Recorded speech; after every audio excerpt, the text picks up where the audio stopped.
Fala aí, galera, beleza? Dá uma olhada nesse corte aí, onde eu tô falando mais um pouquinho sobre um dos meus consoles.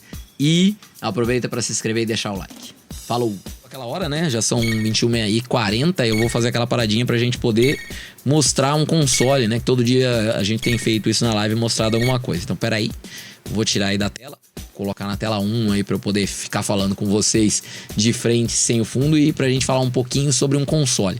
E aí hoje a gente vai falar sobre um console desconhecido mais uma vez. A gente tem feito isso todas as semanas, pegando alguma coisa de diferente. Na primeira semana a gente mostrou o PC Engine, que é um console de mesa, mas é um console pequenininho.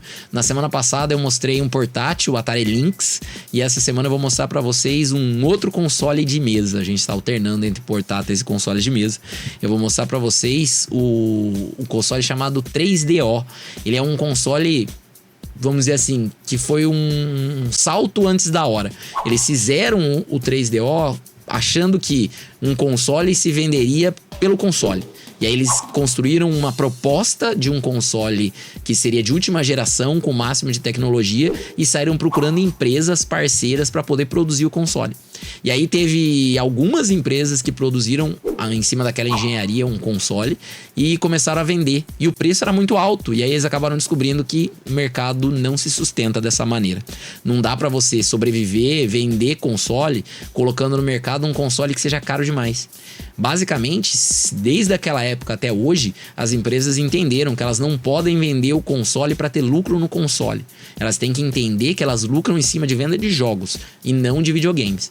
E aí, para poder vender o videogame, tem muitas vezes, né, não poucas, que as empresas fazem as contas para vender com pouco prejuízo. Então elas já vendem perdendo dinheiro para poder fazer com que elas tenham uma plataforma cheia de jogadores, e nessa plataforma ela poder disponibilizar, vender os títulos dela, e aí ela lucrar em cima da venda de jogos e não da venda de consoles.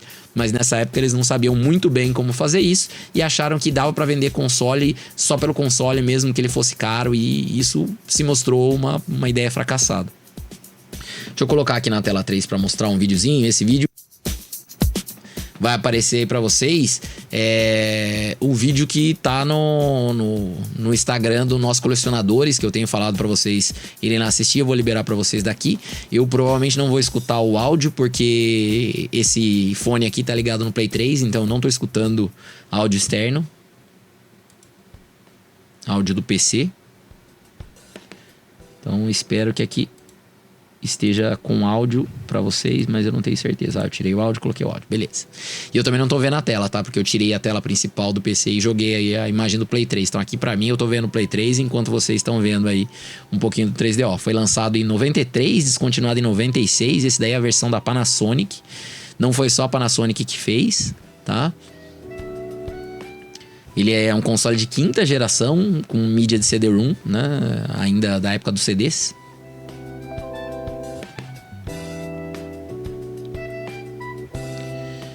Ele vendeu aproximadamente 2 milhões de unidades e tem cerca de 254 jogos na sua biblioteca.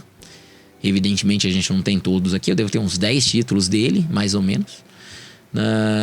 E aí tá o endereço, né, do Nós Colecionadores, para quem tiver aí a curiosidade, quiser ver mais coisas das que a gente coleciona. Eu trouxe ele aqui para vocês, como ele é um tijolão, é difícil de mostrar, então ele tá aqui atrás de mim no cenário. O cenário tá mudando, né? Não sei se vocês repararam aqui, ó. Antes aqui atrás ficava um projetor. O projetor mudou de lugar. Aos pouquinhos a gente tá fazendo uma reforma aqui. Eu vou trazer o meu computador pro mesmo espaço que tal da minha esposa. Eu tô usando o computador dela nesse momento aqui. A gente tá fazendo streaming daqui. Esse aqui é o controle do 3DO para vocês conhecerem, né? Um controle de 3 botões. E ele tem uma particularidade bizarra que vocês provavelmente não viram, mas faz sentido eu mostrar para vocês. Dá uma olhadinha aqui atrás, ó. Ele tem uma entrada de controle aqui no fundo dele. Por quê? Para você ligar 2 controles, você liga o primeiro controle no console e o segundo controle você liga no primeiro controle. Então, ao invés de ligar os 2 controles direto no console, você liga um só no console, e o segundo controle, quando você vai jogar de 2, você liga no primeiro controle. Então, se o cara tá jogando no segundo controle, é um pouquinho mais nervoso, puxa o controle, arranca o controle da mão do outro. É uma ideia um pouco furada que eles tiveram. Aqui, ó. Esse aqui é o controle, né?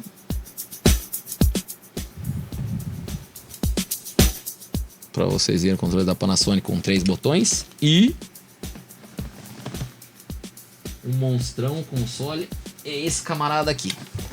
Ele não é leve, esse cara é pesadão. Tecnologia da Panasonic. É um baita de um tijolo. Mas é um console com alguns títulos únicos, coisa que ele tem e não saiu para outros. Esse cara aqui, se não me falha a memória, o mascote dele era o Gex. E depois esse personagem saiu para PlayStation, saiu para uma série de outras plataformas, né? Mas a princípio o Gex, que é uma lagartixa que sobe nas coisas, foi criado para o 3DO. Alguns outros títulos foram lançados originalmente para 3DO. Acho que Need for Speed originalmente foi criado para 3DO e depois foi portado para PlayStation. E muitos outros títulos que foram feitos pensando nesse console acabaram indo para os consoles da Sony. Porque assim, a própria Sony, quando fez os seus consoles, ela também não era famosa no mercado, né? A guerra de consoles era entre a Sega e a Nintendo. Mas só que a Sony, ela conseguiu fazer uma jornada de redenção, porque ela fez escolhas melhores na hora de entrar no mundo do 3D em relação à Sega. E aí a Sega foi caindo fora, ficou Sony e Nintendo, até que apareceu a Microsoft como um novo player nessa guerra de consoles, e a própria Nintendo pulou fora e foi fazer o trabalho dela mais nichado, como ela faz até hoje. Aí o pessoal tá perguntando se os gráficos são em 3D. É um console de quinta geração, ele já roda jogos em 3D.